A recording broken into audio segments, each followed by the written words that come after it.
कभी कभी जिंदगी के सबसे चमकते हुए पल ही दिल के सबसे दर्दनाक होते हैं। घर में शादी की खुशियों की हलचल थी, रोशनी थी, संगीत था, हंसी थी। लेकिन इस पूरे शोर में एक दिल ऐसा भी था जो चुपचाप धीरे धीरे टूट रहा था। बेटी का दिल नहीं, उसके पिता का दिल। आज राम प्रसाद अपनी बेटी अनामिका को विदा करने वाले थे। दुल्हन बनी अनामिका बिल्कुल चमकती हुई खड़ी थी, पर पिता की आंखों में अजीब सी थकान और मन में अनकहा डर था। अनामिका ने धीरे से पूछा, पापा, आप इतने चुप क्यों हैं? उन्होंने हल्की सी मुस्कान दी, वही मुस्कान जो पूरे दिन उनके चेहरे पर चिपकी हुई थी, पर आंखों में एक अलग ही तूफान छिपा था। बारात दरवाजे पर पहुंच चुकी थी। ढोल बज रहे थे, रिश्तेदार नाच रहे थे, लेकिन पिता के लिए हर आवाज एक हथौड़े की तरह लग रही थी।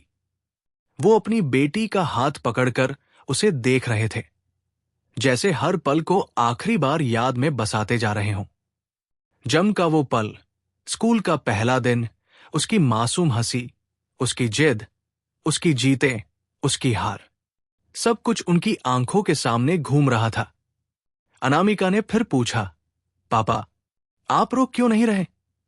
उन्होंने उसी मुस्कुराहट के साथ जवाब दिया, अगर मैं रो पड़ा तो तेरी हिम्मत टूट जाएगी, इसलिए मुस्कुरा रहा हूं बेटा, ताकि तू अपने नए घर में जाने से पहले डर न जाए।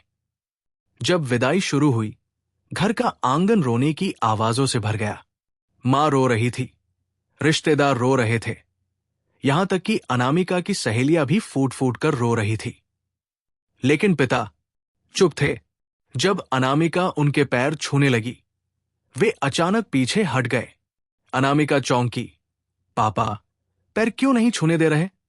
उनकी गहरी, भर्राई हुई आवाज बाहर आई, क्योंकि मुझे डर है, अगर तूने मेरे पैर छू लिए तो मैं टूट जाऊंगा, और आज तुझे मजबूत बनकर जाना है।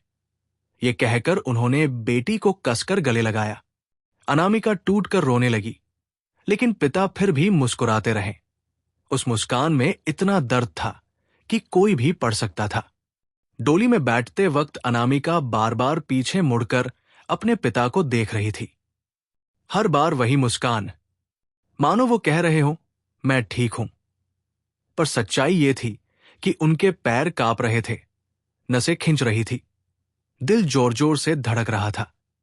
जैसे ही डोली आगे बढ़ी, पिता ठिठक गए और उसी जगह खड़े खड़े उस डोली को तब तक देखते रहे जब तक वो नजर से ओझल नहीं हो गई।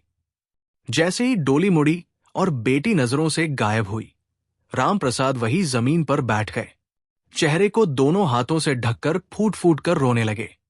घर के लोग दौड़कर आए। मां ने कांपती आवाज में पूछा, आपने वहां खुद को रोक कैसे लिया?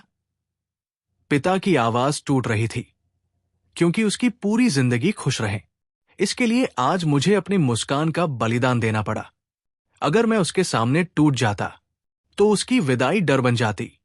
मैं चाहता था कि उसकी यादों में पापा की मुस्कान रहे, आंसू नहीं। शाम को बेटी का पहला फोन आया। उसकी आवाज कांप रही थी, पापा, आप रोए थे? मुझे लगा आप खुश थे।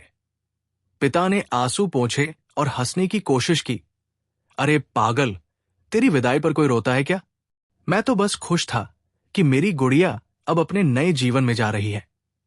फोन के दूसरी तरफ से आवाज आई, पापा, आपकी वो विदाई वाली मुस्कान मैं कभी भूल नहीं पाऊंगी। उसमें प्यार भी था और त्याग भी। राम प्रसाद ने आसमान की तरफ देखते हुए धीरे से कहा, मुस्कान तो बस तेरी हिम्मत के लिए थी बेटा, मेरे आंसू तो तू साथ ही ले गई है। कहानी यही बताती है कि हर विदाई में एक अनकही कहानी होती है, कुछ आंसुओं की और कुछ मुस्कानों की।